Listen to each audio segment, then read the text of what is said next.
So I sat down to write my slides yesterday and looked at the title, which was Multi-Agent Systems in the United Kingdom.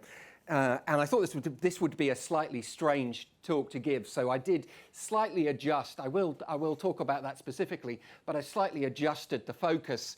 And it's more how I have perceived the story of multi-agent systems generally. And I emphasize this is glimpses of the campaign seen from the trenches. This is me speaking as somebody, it's all I've ever done. I've never done anything else in my professional life other than work on multi-agent systems. But naturally, I have my own particular perspective, and no doubt I'm going to disenfranchise somebody by missing something that somebody else thinks is crucially important in multi-agent systems. Of course, that's fine. This is just my very, very admittedly narrow view on where we are and how we got here. So the ages of multi-agent systems, if we look at it, 1969 to 80, the field wasn't actually in existence. There was no field called multi-agent systems. There were a number of ideas which anticipated what would become multi-agent systems, and I'll talk about some of those. But 1980, I think we can date the origins of the multi-agent systems community to around about 1980, because that was the date of the first workshop on distributed artificial intelligence in the United States. The DAI workshops, which were the ancestors, the ancient ancestors of what became the modern conferences on multi-agent systems. So there were a number of workshops held around about that time, but the field really took off in around about the mid-1990s with the establishment of a number of major international conferences and a journal, and the name multi-agent systems was taken, the label multi-agent systems at that point was taken and attached to this research area. And then I think there were boom times from roughly mid-90s to around about 2010. It felt like an intensely vibrant field to be working in, lots and lots and lots of new ideas. But I think, as Stefano slightly hinted there, I think there was this point around about, and 2010, you could argue whether it's 2010 or 12 or 14, but somewhere around about there, my sense was that some of the energy dissipated. And we'll talk about why that happened later on in the slide. So let's call that the midlife crisis. There is, I think, genuinely, and of course I have a vested interest, he would say that, wouldn't he? I think there is something of a resurgence in the field, and we'll talk about why there's a resurgence in the field and the ideas that have turned out to be the valuable ones in multi-agent systems and where we might be going. And that leads us naturally into the discussion about what is multi-agent systems today. Okay, so let's have a look at some of the ideas then that anticipated multi-agent systems before the field was founded. So one of the most basic ideas was the idea of the blackboard architecture.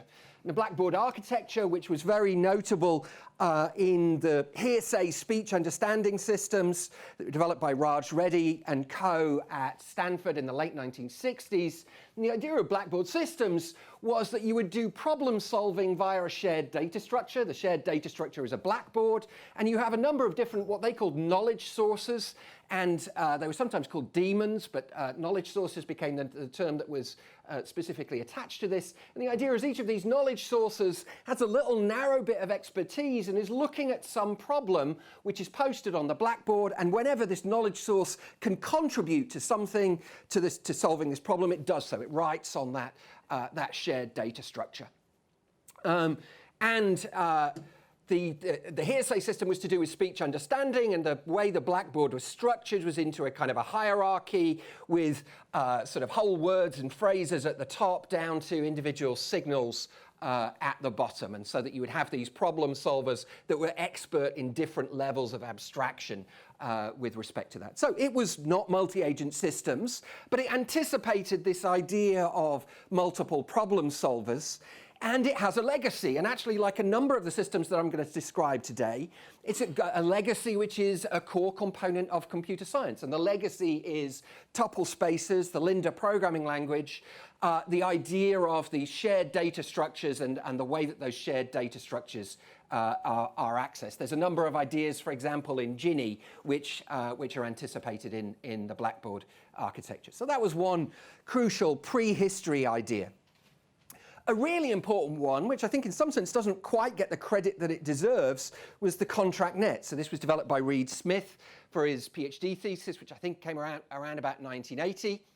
and it's one of the most long-lasting contributions in multi-agent systems. So the idea is you have some agent that recognizes it has a problem, it advertises that, it subcontracts that problem out to other agents to solve it. And actually, one of the interesting things about this is, although if you read the literature, the early literature on the contract net, it is not economic in the sense that it doesn't use the mathematics of economics to describe that. It's clearly anticipating ideas that would subsequently go on and be really, really important in multi-agent systems. Interesting to look at the assumptions that underpin it. One of the important assumptions is the notion of benevolence. The idea that these agents in the contract net were just going to try to be helpful. The assumption that these agents were not personally self-interested, but that they would try to be helpful. So this has been very, very widely implemented. And again, it has legacy.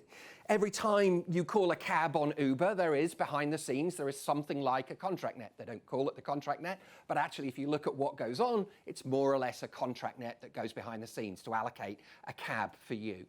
So it's a very natural idea, an incredibly long-lasting and influential idea. Carl Hewitt's actor model. So Carl was interested in concurrent computation, and he came up with a really beautiful model. I think one of the most beautiful models of multi-agent systems. It just turns out to be not terribly practical in the version that he proposed it. But it was a model of concurrent computation, which took ideas, fundamental ideas from symbolic AI, and said, how might those ideas look in a world of concurrency? So given that he was doing that in the early 1970s, it was incredibly far-sighted that he was anticipating at that point, when concurrency was not a huge research topic and distributed systems were very, very scarce, he was anticipating very accurately a large trend in computing. And Actors has, although his original vision didn't pan out, I say it wasn't terribly practical to try and implement his original vision. I know, I've tried. The idea of the actor model has gone on to become a core component in concurrency. Asynchronous, mailbox-based concurrency is now a standard idea in the literature. Doug Lennett's Beings and Marvin Minsky's Society of Minds, both kind of one-off contributions. But Doug Lennett's Beings, the idea of solving problems through cooperating experts. Marvin Minsky's Society of Mind. Minsky had the idea that modeling the mind is perhaps best done as a society of agents that are interacting with one another. So again, it was very influential, widely discussed, no direct practical applications, but very influential. And then we get into adolescence in the multi-agent systems field. And one of the key systems, Vic Lesser, who worked on the hearsay system, understood the limitations of the Blackboard model and essentially decentralized it. So rather than having shared data structures in his distributed vehicle monitoring testbed, you have message passing based concurrency, essentially. And the DVMT, the idea was what you were doing is you would have a number of different sensors that were sensing different areas of some environment, and these were acoustic sensors. And the idea was that each of these sensors could cooperate with other sensors to help manage the flow of information and to track vehicles more accurately through there. So one of the big things is if this vehicle's passing over here, then this sensor over here can anticipate that it's going to pass into this space and proactively inform these two sensors, give them information about the vehicle tracking. So very influential system, but the emphasis here is on distributed problem solving. It's about managing an overall system where there is a single owner. There is a single owner of this system who's managing the whole thing. And again, we're not seeing self-interest in this system, but nevertheless, an important system. Then we've got a kind of the robotics track, so to speak, for multi-agent systems, which goes back to, this is really shaky or something like shaky. The idea, the classical planning approach to agency, where you have an agent that's a robotic agent that's inhabiting some environment, which is observing its environment, developing a plan to accomplish its goals, and then executing that plan in that environment. And This, as I say, this goes back to 1970 and the idea of shaky, and the fundamental notion of rational choice and rational action in that model is this model of deliberation and means-ends reasoning. Deliberation, the robot figures out what it wants its goals to be. Means-ends reasoning, how am I going to accomplish those goals? And then a major activity at the time, in the 1990s, was trying to capture what would rationality mean for such a robot? A robot that had a particular intention and certain beliefs, when would that robot be said to be having a rational balance of its beliefs and its intentions? For example, if you intend to do something, the robot intends to achieve some goal, that implies that the robot believes the goal is possible. If you intend to do some plan, and after you execute that plan, do you intend the consequences of that plan? And a lot of work at the time went into trying to formalize and understand these ideas of what rational action means in practical reasoning systems. In the multi-agent systems, the manifestation of this practical reasoning model was speech acts, about trying to understand the consequences of communication and model the consequences of communication, the preconditions and postconditions for speech acts in terms of communicative acts, in terms of the beliefs and the desires and the intentions of communication participant. Probably the most important legacy of that work in the multi-agent systems community today, still an active area in multi-agent systems research, is the idea of the procedural reasoning system. Developed by George F. and Lansky in the late 1980s, and the subsequent refinements of that model, particularly by Anand Rao and others. And the idea that now we have an agent that doesn't plan from scratch, but has a library of pre-compiled, specially developed plans, which it assembles on the fly in order to be able to accomplish its goals. So dropping the assumption of planning from first principles. And a very large body of work, which a number of us in this room were engaged in the 1990s, was trying to come up with formal models of these particular frameworks. It was fascinating stuff. I really enjoyed looking at that. It didn't really quite pan out because we weren't able to get the semantics to work properly. It's interesting to note that the decision-making, the model of rational action here, practical reasoning, and you have some goal, you develop a plan to accomplish that goal and then execute that plan, is not the decision-making of von Neumann and Morgenstern. It's not the decision-making of decision theory and of game theory. And it's around about that time in the multi-agent systems community that there was a paradigm shift. And the paradigm shift happened because of a fundamental assumption that was realized, that was built into early work on multi-agent systems or distributed AI, which was the benevolence assumption. And the benevolence assumption says, if I'm going to ask you to do something, I'm just going to assume that you're a nice person and you're going to do it. Problem is the benevolence assumption doesn't really pan out in the real world because we're not all benevolent. And in the mid-1980s, game theory was firmly introduced, I should say, into AI generally, but the multi-agent systems world in particular, particularly by Jeff Rosenshine. And there had been hints of game theory throughout the work preceding that, but it was Jeff's work, I think, that really introduced it in the sense that there is an unbroken thread from Jeff's work in the mid-1980s down to the present day. So I think Jeff gets to claim the credit for that. And it's a paradigm shift in the way that was happening in mainstream AI outside the multi-agent systems community. The idea of, for example, in planning, moving away from practical reasoning planning towards working with models like Markov decision processors, towards the rise of Bayesianism and rigorous treatments of handling uncertainty and so on. Those kind of threads which were busy happening at the same time in mainstream AI were reflected in multi-agent systems by this shift to the use of game theory. And that represents the dominant paradigm today. So the paradigm shifted somewhat away from those practical reasoning systems to decision theory and game theory as the underpinning model. And a colleague describing this to me in 1999, watching a presentation in 1999, said they wished that, if they knew AI was going to turn out like this, they wished they'd gone to the operations research lectures instead of the AI lectures. They thought that might have been more useful for them. They were being sarcastic, of course, but you get the idea. So An example of the work at the time, again from Jeff Rosenshine, his student Gilad Zlotkin, on negotiation. So Jeff was interested in, can we formalize the notion of negotiation in such a way that we can automate it? And they came up with algorithms and protocols for doing automated negotiation. And the dream continued today by, for example, Sarit Kraus in Bar-Ilan University, the idea of building computer programs that can automate, that can engage in automated negotiation with other agents or with human beings. And Jeff and Gilad wrote a very nice book, a very influential book on this topic, where they looked at various different types of negotiation scenarios and developed a range of different protocols and models for doing automated negotiation in those settings.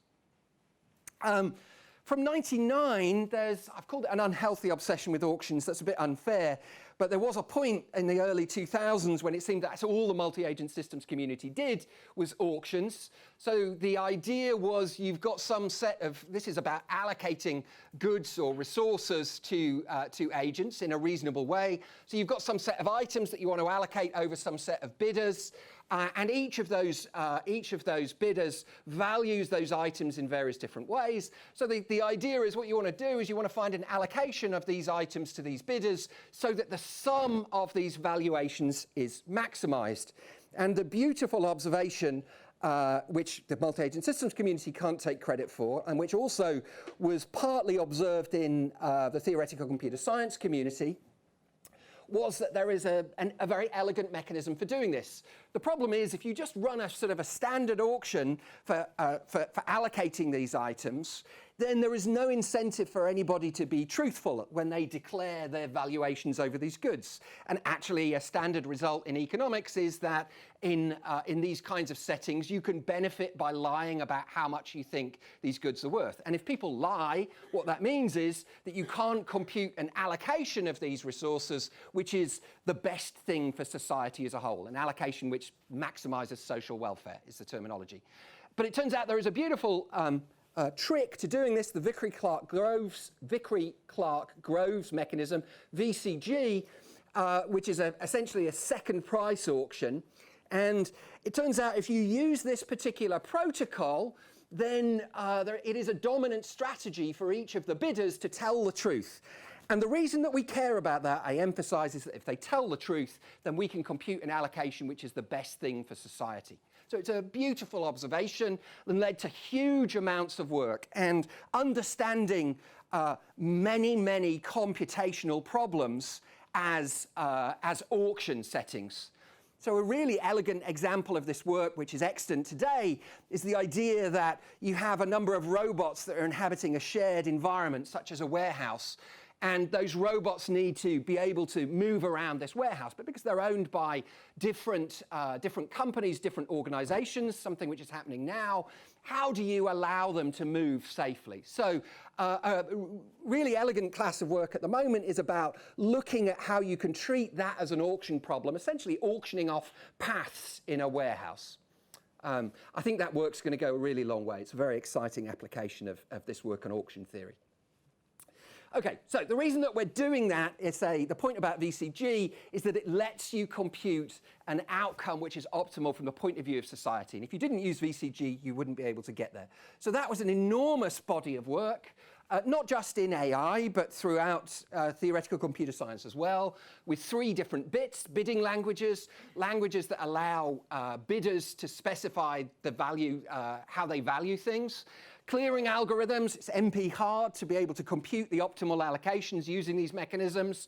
So there's immediately any number of PhD theses looking at approximation algorithms and when we can do approximation and heuristics and all sorts of other things. And finally, looking at variations of VCG, which is the area called mechanism design. Okay, social choice became a big part. Social choice is voting theory, basically. It's about how you collectively make decisions, and basically it means voting theory.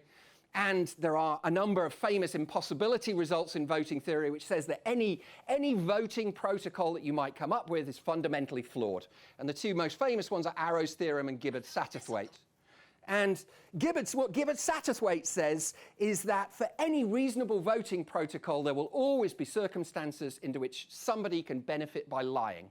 that is, in which you vote against your true preferences. But it turns out that actually in that setting, computational complexity can come to the rescue. So the idea, going back to looking at Yoram, when was it Yoram? Bartholdi, Tovey and Trick. I'm putting you on the spot. 89, the original paper on this appeared around about 89, but was picked up in the multi-agent systems community in the mid-2000s. And the beautiful idea here is the following. Okay, so every voting protocol that you might come up with, somebody can benefit by lying in that protocol. But how about computing how to lie optimally? Can we design a voting protocol, literally a voting protocol like first past the post or a single transferable vote, so that figuring out how to misrepresent your preferences optimally is too computationally hard to be practical? And the answer was yes. Bartholdi, Tovey and Trick, oh, I've got the year there, 1989. They rescued voting theory. I'm exaggerating, but they pointed out that actually we can come up with voting procedures where it's just too hard to figure out how to lie.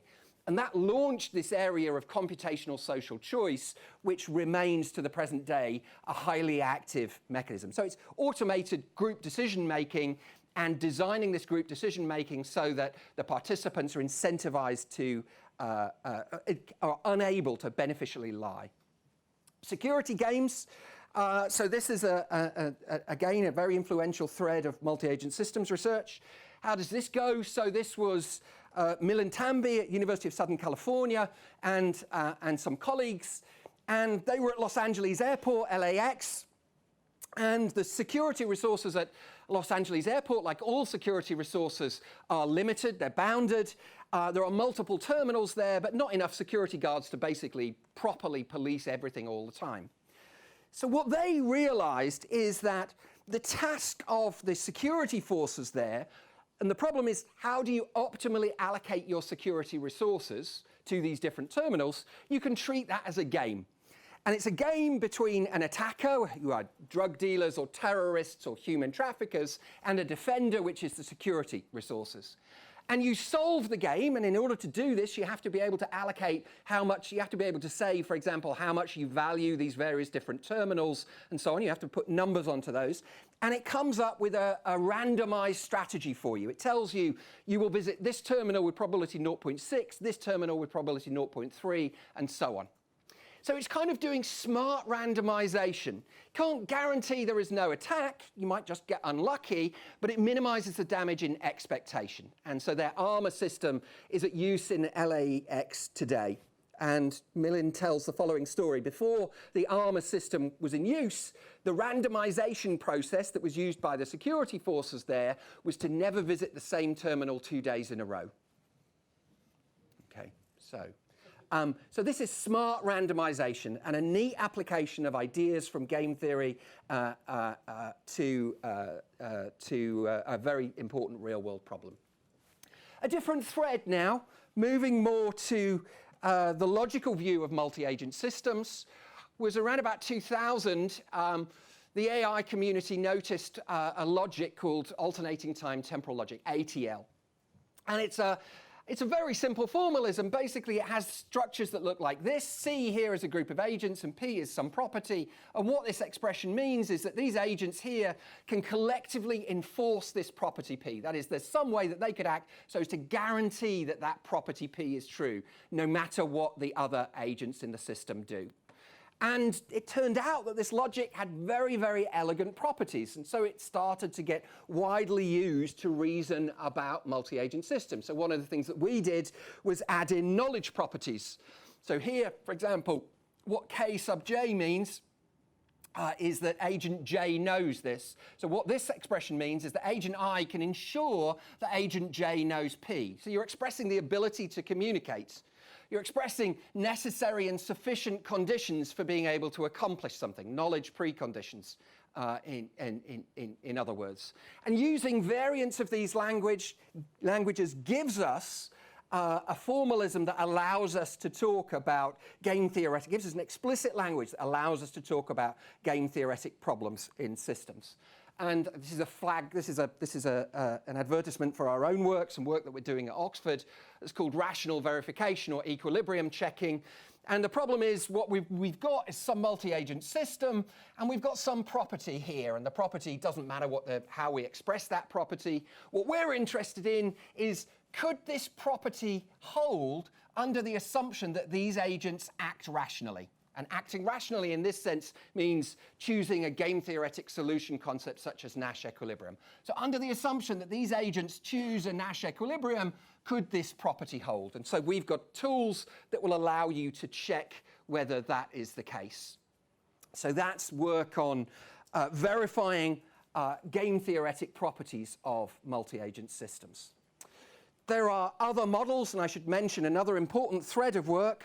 There are other important game theoretic models. So Yoram is the person I most identify with this work on cooperative games in multi-agent systems. And this is where you've got a bunch of agents that can get together, and if the agents work as a team, they can achieve some value, they can earn some value amongst themselves. And the way that we model that is just by assigning every possible team a value.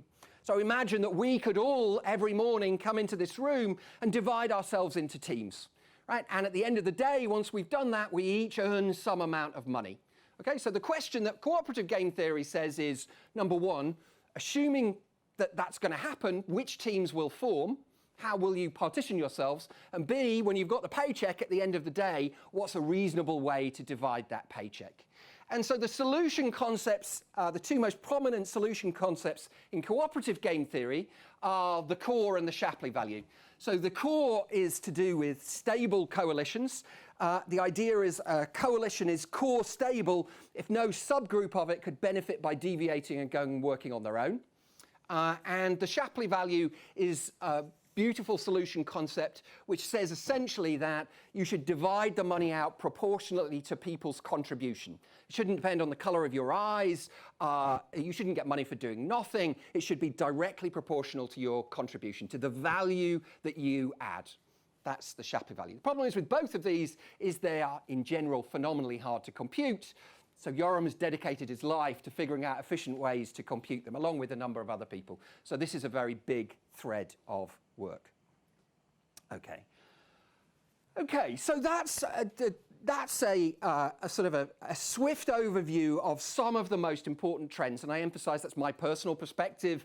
You know, everybody in this room who's been involved in multi-agent systems for a long time, and I've known Nick, for example, for exactly just over 30 years. We both started our PhD at the same time, and so we've both got different views of what's happened in the field, and that's just my very quick perspective.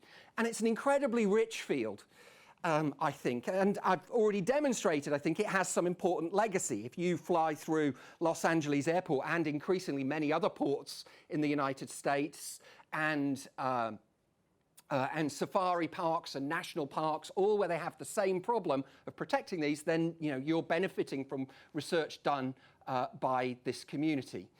But around about 2014, I was asked to serve on a panel at the AMAS conference, which is the big conference in this area, and it was kind of a midlife crisis panel. And I forget what the exact title of it was, but the gist of it was all these people that go to ICML and NeurIPS, they have to fight their way through crowds of recruitment agencies that want to offer them big salaries. Why isn't this happening at the AMAS conference? And so I think there was a sense that we hadn't achieved the impact, despite the fact that I think we have achieved impact in ways that I've demonstrated. There were no killer apps. There was no one thing that everybody could point to and say, this is the success story. This is on everybody's phone. But actually, there are some notable success stories. So, for example, behind the scenes, the global markets are completely driven by automated trading programs. They are massive multi-agent systems. High-frequency trading programs are multi-agent systems. They are buying and selling autonomously on tiny timescales. They are multi-agent systems. So I think one of the big challenges going forward for the multi-agent systems community is to recognize that and engage with that. I've already mentioned the security games work. There's a lot of work on human agent collectives about how can we build agents that are going to interact with people successfully as teams in scenarios like disaster recovery. Automated procurement in the United States, the work of Tuomas Sandholm and others where they've done billions of dollars of trading using auction-type mechanisms exactly like I've described. And then finally, recent events such as the financial crisis in 2008 and the so-called flash crash in 2010 have promoted a vast resurgence in agent-based modeling, trying to model economic systems as societies of interacting agents. And much like the story for machine learning, the reason that agent-based modeling works now is 1, data, and 2, compute power. And we've now got those 2 things in abundance. We can build much more realistic agent-based models of systems. Okay, so this was actually the first slide that I wrote, but I got stuck at this point, so which is why I moved it to the end. And so this was a historical sketch of multi-agent systems in the UK. So I guess the first notable thing, the Archon project that Nick has very fond memories of, Queen Mary in London, Nick doing his PhD there with Abe Mamdani. And actually one of the interesting things about that is that in some sense the legacy of Archon is not the scientific results, but in the kind of the capabilities that it gave to the UK. So it was money that was phenomenally well spent because it started to establish one of the key groups in the UK. Over at Essex, Professor Jim Doran, he was doing really seminal work on agent-based modeling. Aaron Sloman with a different set of priorities, but was coming up with test beds for agent-based systems. Manchester Metropolitan, Scott Moss and Bruce Edmonds were doing policy modeling using agent-based simulation with Nigel Gilbert at Surrey. At Imperial College, Abe moved there in the late 90s. Jeremy Pitt, Marek Sergo, Alessio Lamuscio, and others. In Aberdeen, Tim's around somewhere. When did you join Aberdeen, Tim? So somewhere around then. 99? Yeah. And so Tim built a group there. Nick moved to Southampton and established a large and still very active group there today. I moved to Liverpool and we started building up a group there. Mike Luck moved to King's College London and started building up a group there. I moved to Oxford. I've missed a number of people out, so I noticed Nottingham I've missed out, and I noticed I've missed out Edinburgh, so apologies for that. That's a bit of a faux pas. But anyway, the point being that the UK has, I think certainly after the United States, it's got the most vibrant multi-agent systems community with a number of different voices to it, and a number of different components to it that remains highly active to the present day. Okay, so my last slide. So in 1989, I started my PhD, and I started my PhD in multi-agent systems, although we didn't call it that then. Why? Because in my final year, I'd specialized in networks and AI, and it seemed to me to be obvious that the future was networks and AI. It was AI talking to AI. And so I was convinced back in 1989 that the future was multi-agent systems. And I still remain convinced about that to the present day. Right? The future must be multi-agent systems. The future cannot be AI systems that are isolated and don't talk to one another. So the future is multi-agent systems, but at various points over the last 30 years, I've had very strong convictions about exactly what that might mean. But now it's not completely obvious to me what that means. So the future is multi-agent system, but the task today, I think, is to figure out what that means. Okay, thank you. Thank you very much.